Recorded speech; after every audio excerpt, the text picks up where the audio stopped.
Helo ffrindiau, croeso nôl. Wel, bore yma, da ni'n mynd i edrych ar hanes Iesu yn tawelu'r storm. Ac felly mae'r hanes yn dod bore yma o Efengyl Luc, pennod 8, dechrau darllen yn adnod 22.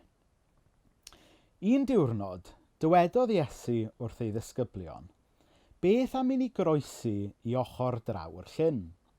Felly ffwrdd â nhw mewn cwch. Wrth groesi'r llyn, syrthiodd Iesu i gysgu. Daeth storm ofnadwy ar y llyn, ac roedd y cwch yn llenwi â dŵr, nes ei bod nhw mewn perygl o suddo. Dyma'r disgyblion yn mynd at Iesu a'i ddeffro ac yn dweud wrtho, Feistr, dyn ni'n suddo feistr. Cododd Iesu ar ei draed a chyryddu'r gwynt a'r tonnau gwyllt, a dyma'r storm yn stopio, ac roedd pobman yn hollol dawel. Ble mae'ch ffydd chi, gofynnodd i'w ddisgyblion. Roedden nhw wedi dychryn ac yn rhyfeddu at be ddigwyddodd.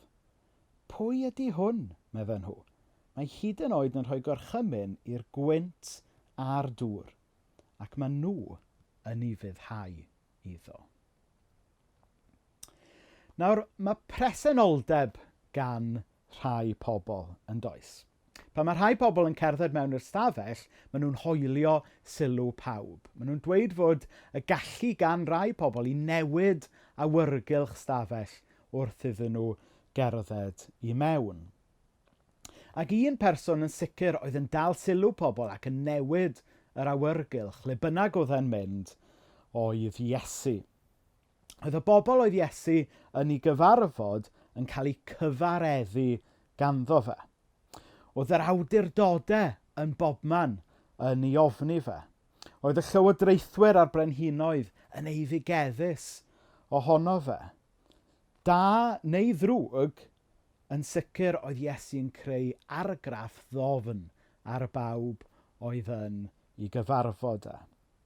Ac heddiw, fel o'n i'n dweud, i ni am edrych ar un o'r hanesion rhyfedda ynglyn â lle mae presenoldeb Iesu yn wneud gwahaniaeth.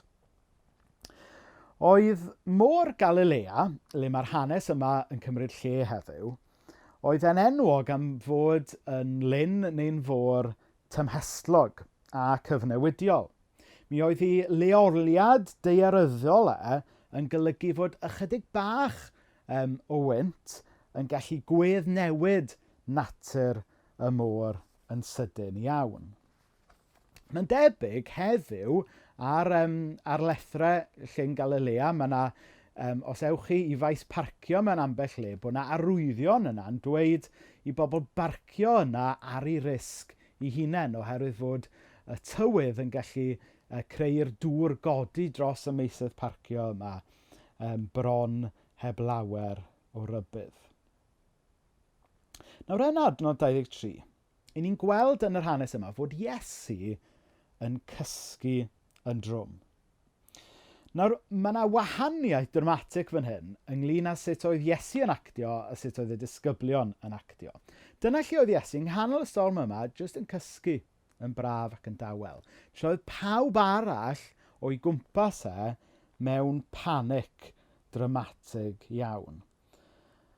Ac oedd ymateb Iesu yn wahanol i'r disgyblion oherwydd oedd ganddyn nhw a Iesu bersbectif gwahanol ar bethau. Nawr mae persbectif yn bwysig yn dydy. Ac yn yr amser i ni'n ffeindio'n hunain yn ddo heddiw fel unigolion a fel gwlad, mae'n bwysig yn bod ni yn cael y persbectif cywir ar bethau mwyn i ni allu oroesi yn hanner call. Dyma stori fach sy'n dangos pan bod persbectif yn bwysig. Dychmygwch bod gyda chi ddau berson yn edrych allan dros gau sydd yn llawn gwartheg. A mae'r ddau berson, mae'r ddau ohonyn nhw gyda binoculars. Mae un yn gweld buwch yn y cae yn bell iawn ac yn fach iawn. Ond mae'r llall yn gweld buwch enfawr sydd yn agos iawn. A mae'r ddau ohonyn nhw yn edrych trwy binoculars, mae'r ddau nhw'n edrych ar yr un buwch yn sefyll yn yr un fan, ond mae be maen nhw'n gweld yn hollol wahanol, achos bod ganddyn nhw bersbectif gwahanol. Mae un yn edrych trwy'r binoculars y ffordd iawn, a mae'r llall yn edrych trwy'r binoculars y ffordd anghywir. Ac felly mae un ar persbectif cywir a un ar persbectif anghywir. A mae'r stori fach ysgafn yna'n dangos i ni bod persbectif yn neud gwahaniaeth yn dydy. All yr un person fod yn yr un sefyllfa mewn bywyd yn sefyll yn yr un lle yn edrych ar yr un sefyllfa o'i blaen nhw, ond fe all y persbectif newid popeth. A mae'r hanes yna'n atgoffa ni bod hynna'n wir yn yr hanes yma. Oedd gan Iesu bersbectif gwahanol i'r disgyblion oedd o gwmpas mewn panic llwyr. A dyna pam yn gyffredinol yn y bywyd Cristnogol bod e'n bwysig i ni gael y persbectif tragwyddol.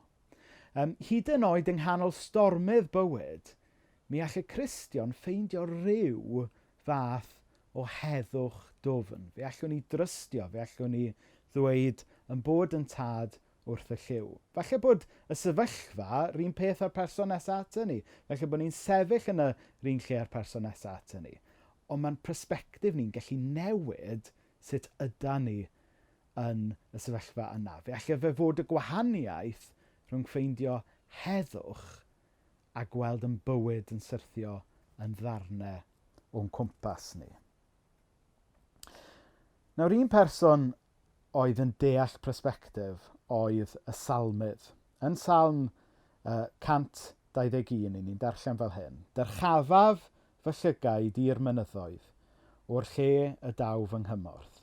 Fy nghymorth a ddaw oddi wrth yr arglwydd. Yr hwn a wnaeth nefoedd a deiar. Oedd y salmydd yn deall persbectif. A mae sut i ni yn gallu cael persbectif ynglyn a'n lle ni mewn bywyd a'n perthynas ni efo Duw yn gallu wneud y gwahaniaeth. Nawr mae'r hanes yn mynd ymlaen wedyn yn adnod 24 fel hyn. Cododd Iesu ar ei draed a cheryddu'r gwynt a'r tonnau gwyllt, a dyma'r storm yn stopio. Ac roedd pobman yn hollol dawel. Mae'r hanes yma yn atgoffa ni fod Iesu Grist gyda awdurdod. A mae'r ffaith fod Iesu ddim jyst yn ddyn, ond hefyd yn dduw sydd efo awdurdod yn newid popeth. Yn un peth, pan i ni yn trystio yn Iesu, pan i ni'n gweddio yn enw Iesu, i ni'n gwneud hynny yn enw un sydd gyda awdurdod. Pan i ni yn mynd am ceisiadau a'n gofidiau o flaen Duw, i ni'n cael wneud hwnna yn enw Iesu Grist, un sydd yn cario awdurdod. A mae'n wneud rhywbeth yn enw rhywun sydd gyda awdurdod yn wneud gwahaniaeth yn dydy. Nawr mae genna i un stori ysgafn i rannu gyda chi sy'n dangos y gwahaniaeth mae awdurdod yn gallu gwneud. Rai blynyddoedd yn ôl, mi oedd yna broblemau baw ci difrifol ar yn stryd ni. Ac i weid y gwir, mae'r problemau baw ci difrifol yn parhau ar strydoedd Caernarfon o hyd yn dydyn. Wel, ar y pryd, nes i ddanfon neges trwy wefan y cyngor, nath fynd at rhyw swyddog, nath ateb fi ymhen ychydig wythnosau gyda rhyw bolisi oedd y cyngor yn dilyn ynglyn â trin baw ci. Wythnosau yn pasio, ond oedd dim byd actually yn cael ei wneud ynglyn â'r peth. Oedd yr baw ci dal ar y stryd, oedd dim arwyddion wedi cael ei codi. A wedyn un tro, ni'n dychweld i'r tŷ ac oedd yna faw ci unwaith eto ar yn sgidiau ac o'n i wedi cael llond bol. Felly be nes i tro yma oedd mynd reit i'r top. Fe es i at gadeirydd y cyngor.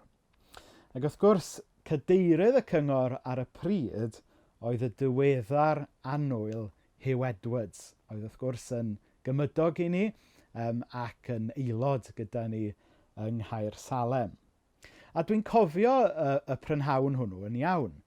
nath Huw llythrenol, fel oedd nath e llythrenol, neud y syth mewn i'w Volkswagen Golf, ath e i ryw swyddfeydd o'r cyngor, dwi'n meddwl ath e i'r depo yn Cuba neu'r hwle, ac o fewn llythrenol hanner awr, oedd na swyddogion mewn high-vis yn brysio y baw ci oddi ar yn stryd ni, ac o fewn ychydig ddyddiau oedd yr arwyddion dim baw ci fyny ar y stryd. Nawr, mae'n ddiddorol yn dydy. Be o'n i wedi gwneud cynt, oedd o'n i wedi danfon rhyw e-bost amhersonol at mewn i'r system mawr. Ond pan eis i anapeli at gadeirydd y cyngor, un oedd ag awdurdod, ac hefyd un oedd ddigon styfnig i gael y maen i'r wal, fe nath bethau ddigwydd yn sydyn. A mae'r stori fach ddiniwed ag ysgafn yna, jyst yn atgoffa ni ynglyn a'r gwahaniaeth mae mynd a beth sydd ar yn calon ni, mynd yn gweddiau ni at Duw yn enw Iesu, yn enw un sydd ag awdurdod yn gallu wneud. I ni yn cael y fraint o fynd at y tad yn enw ac yn awdurdod Iesu, un sy'n gallu ag eisiau wneud gwahaniaeth. Nawr mae'r hanes yma ynglyn â Iesu yn tawelu'r storm yn reit heriol, achos mae'n gofyn i ni yng nghanol stormydd bywyd heddiw, yng nghanol stormydd y byd heddiw, beth bynnag yw y storm benodol yna i chi. Mae'n gosod yr her, ydyn ni'n dewis gadael i ofn lywodraethu yn bywyd, neu ydyn ni'n dewis gadael i heddwch Iesu lywodraethu yn bywyd ni. Mae yna hen emyn yn dweud fel hyn. Ar fôr tymhestlog teithio'r wyf i fyd sydd well i fyw, gan wenu ar ei stormydd oll, fy nhad sydd wrth y lliw. Ac felly, yng ngweddi yw y byddwn ni yn ffeindio heddwch, yn ffeindio chynyddwch wrth ymddiried a chyflwyno'n bywydau i'r un Iesu Grist ac oedd yn y storm yn yr hanes yma i bob un ohono ni yng nghanol stormydd bywyd heddiw. Er mwyn ei enw. Amen.